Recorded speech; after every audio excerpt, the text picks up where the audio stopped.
오늘 하나님이 기뻐하시는 삶, 어떤 삶을 하나님이 기뻐하실까 우리에게 말씀을 하고 있습니다. 원래 우리는 하나님이 기뻐하는 존재로 만들었어요. 사람의 제일 되는 목적이 하나님의 영광을 위한 것이라 그랬습니다. 바울은 먹든지 마시든지 무엇을 하든지 하나님의 영광 위에서 하라 그랬습니다. 그 말은 뭐냐?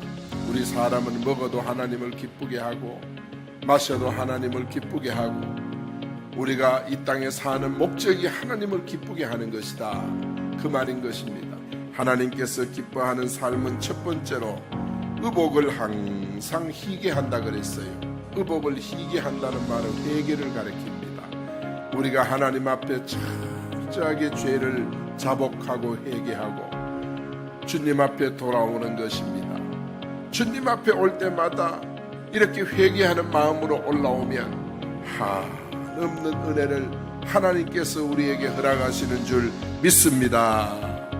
여러분, 의복은 원문상으로 덮개라는 뜻을 가지고 있어요. 의복은 우리를 덮어주는 거예요. 하나님께서 아담이 범죄했을 때 양을 잡아 그 가죽으로 옷을 지어서 덮어줬습니다. 하나님은 우리의 부끄러운 수치, 뭐가 부끄럽습니까? 죄가 부끄러운 거예요. 그거를 하나님께서 어린 양을 희생시켜 피를 흘리게 하고 그 가죽으로 우리를 덮어주신 이것이 바로 하나님의 넘치는 사랑인 줄로 믿습니다.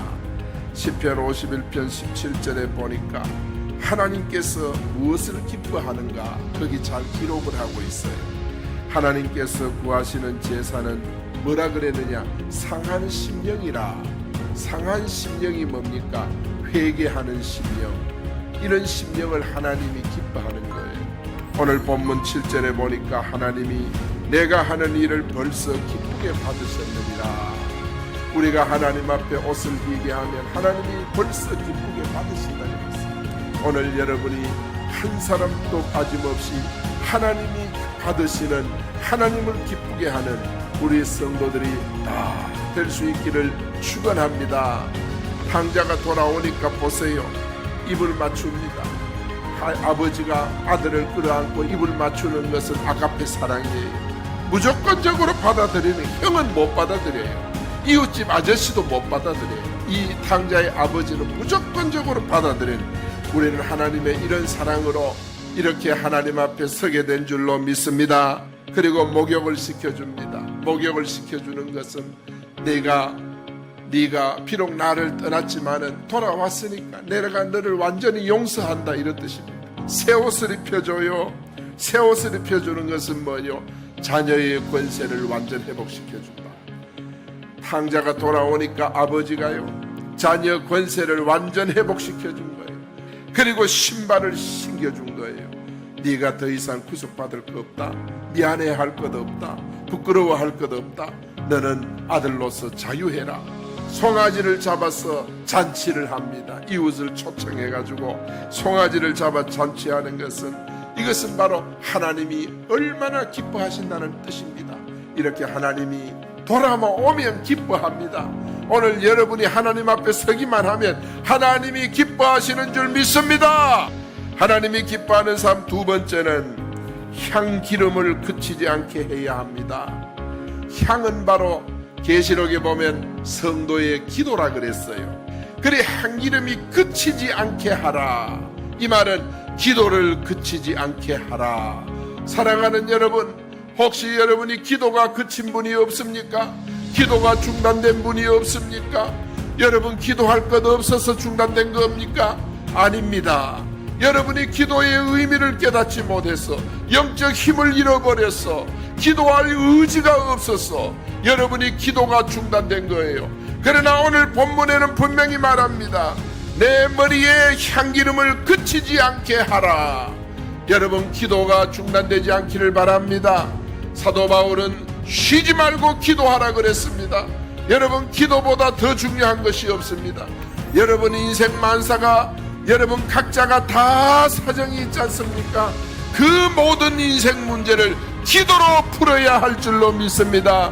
계시록 6장 8절에 보니까 내 생물과 24 장로들이 향이 거룩한 금 대접을 가졌으니 이 향은 성도들의 기도니라. 사무엘은 기도를 쉬는 죄를 결단코 범치 말라. 그래서 하나님은 기도를 쉬지 않는 거 너무너무 기뻐하시는데, 우리 진천교회 성도 여러분이 하나님을 기쁘게 하는 성도 여러분이 되기를 축원합니다. 세 번째, 하나님이 기뻐하는 것은 손에 일을 얻는 대로 힘을 다하라.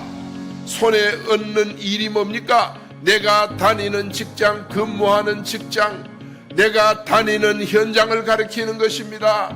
거기서 우리 성도가 해야 될 일은, 그 일은 사장의 일이 아니고, 그 일은 세상의 일이 아니고, 그 일은 하나님이 내게 맡겨주신 일입니다.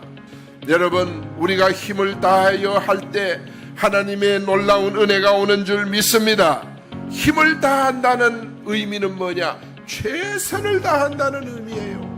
여러분, 예수님께서 마가다락방에 120명 500여 형제에게 뭐라고 말씀했어요? 예루살렘을 떠나지 말고 전혀 기도에 힘쓰라. 기도도 힘쓸 때, 최선을 다할 때 성령이 여러분에게 실제적으로 부어지기를 축원합니다. 하나님의 은혜가 말로만 듣는 은혜가 아니라 실제적으로 체험되기를 바랍니다. 내가 회사 출근을 하면 회장을 기쁘게 하는 거 아니에요.